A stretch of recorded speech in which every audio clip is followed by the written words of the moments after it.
Hello YouTubers. Today I wish to talk to you about politics. Yes, politics. Well, traditionally, politics and of course religion, they don't mix.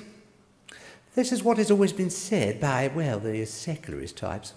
But in a letter from the Church of England, and because we have an election coming up, the 2015 May election, it is time to speak out and really, from a church perspective, tell you the way it is. If we look at this, it urges a new kind of politics. It says that people should use their votes prayerfully. Yes, prayerfully. I love that word, prayerfully. And there have been claims made that religion and politics cannot mix. And it says, this is a view which is largely confined to the modern-day European context. Now there's the clue, the modern-day European context. Of course, we are part of Europe nowadays, but to be honest, we're still British, English, Church of England. So I think there's a clue there in what they're telling us. And when we take a look at politics, we should bear this in mind. So let's just have a look at another little piece. It says,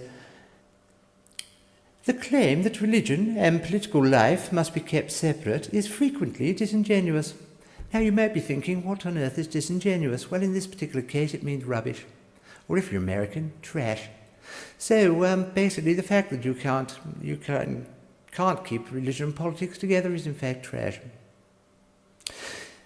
In fact, here in the Church of England and here in England in general, we have been, we've had 26 bishops in the House of Lords soon, and of course we may have a lady bishop in there soon as well, because we now have lady bishops as well, so we're not sexist anymore. Not that we ever were, but when we used to look at the Bible, it used to say things in it like, well, women should not be able to speak in church and things like that, or they should not be allowed to teach. But of course, when we looked at this, we just weren't reading it the right way. Now we are reading it the right way, then, well, obviously now we can get involved and not seem at all sexist. When you look at things like homosexuality, for instance, well, when it comes to homosexuality, we are something of experts. We've been talking about it, for years. We're not quite as experts as the Catholic Church, but it has been on our minds an awful lot lately. And morality in general, well, obviously it comes from the Bible, interpretations of the Bible, sometimes reinterpretations of the Bible, but in the end it always comes from the Bible and the way you read it. So there you are. Shall we have a look in this time at, well, let's have a look at the parties. Let's have a look at the parties quickly. Well, Labour Party, for instance, where we had Tony Blair, didn't we? Tony Blair. He was the last Prime Minister that was elected. The other one wasn't. He was just sort of got it by decree of some sort. However, Tony Blair, he was a Christian. Yes, he even started the Tony Blair Foundation after he left politics. Sadly, he also changed religions. He became a Catholic. But despite that, he did wonderful works, and as a socialist, managed to collect all that money in his foundation, and I believe he's now one of the richest men in Britain. And we are looking forward to the day when he gives it all away for his socialist principles. Church of England is in fact very similar. We have always wanted lots of cash.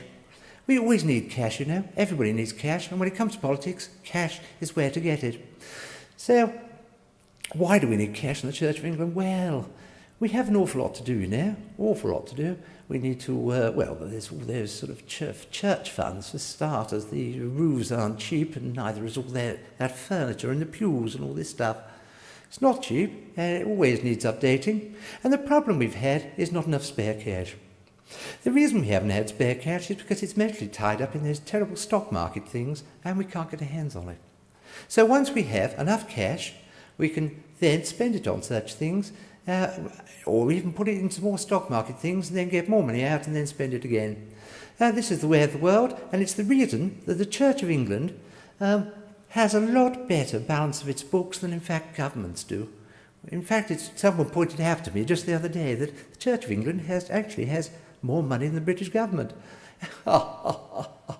Which is rather amusing. Of course, we don't borrow so much, but there you go. Anyway, we were talking about Labour, weren't we? Well, what about the modern-day Labour? Who have we got today? We've got that chap, haven't we? You know, the charisma one. The man, there's names on everybody's tongue. It's Ed Miliband. That's right, Ed Miliband. And, of course, he'll be leading his party in the next election. So what can we say about Ed Miliband? Well, let's have a look anyway at the Liberals. Now, the Liberals, of course, Deputy Prime Minister at the moment, we do have Nick Clegg. Nick Clegg, of course, may not be around during the next few years because he's an atheist. Sadly, as an atheist, but not just that, because his party doesn't have many votes, it doesn't seem like he'll be playing a big part of the next one, so we needn't really get involved within the Liberal Party in this time. So who's left? Well, it's the Conservatives. The Conservatives, of course, have traditionally been members, many of its members are also members of the Church of England. And for this reason, we have to take them seriously.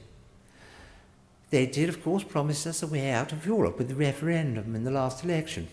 And they're making the same promise at this election. In fact, they're the only party to make exactly the same promise twice in this direction. And apparently, if you want a referendum on Europe, it's the only party to vote for. Yes, that's if we don't have to wait for 5 years until they decide that you have to vote for them yet again to get a referendum. But this aside, we have, of course, the Nigel Farage Party. Well, the Nigel Farage Party, also known as the UK Independence Party, well, these don't need a referendum because these guys, they're saying, ooh, no, we'll just get out, that's it, that's all you need, just vote for us and we'll get out. So, of course, that would be following the sort of instructions we have within this letter. But that's the way you interpret it, isn't it? What else can we say about the UK Independence Party? Well, of course, it has promised us a Judeo-Christian culture, which is fabulous unless you happen not to be part of that culture, in which case it's not quite so fabulous. But they are offering it, and of course that's really good fun and really good for the Christian faith, especially the Church of England.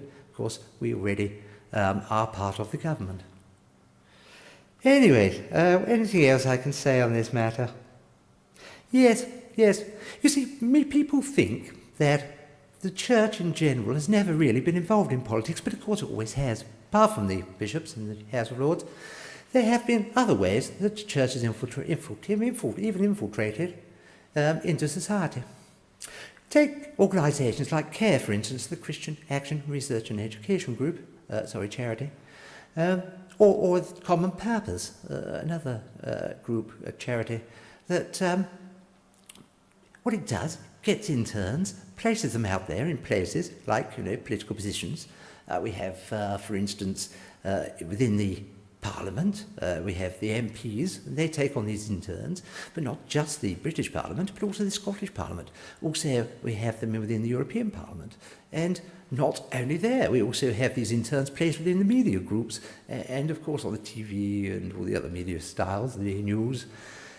So also they're in big business. So we place them in the right places, they do the business, and of course that promotes us and gets us more cash. Fabulous.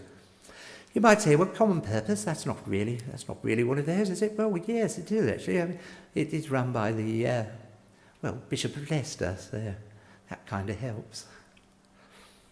So with bearing this all in mind, these secularist types, they're not going to get rid of us. It's ridiculous to think so. So, God bless you all, and don't forget to vote for who you think is right.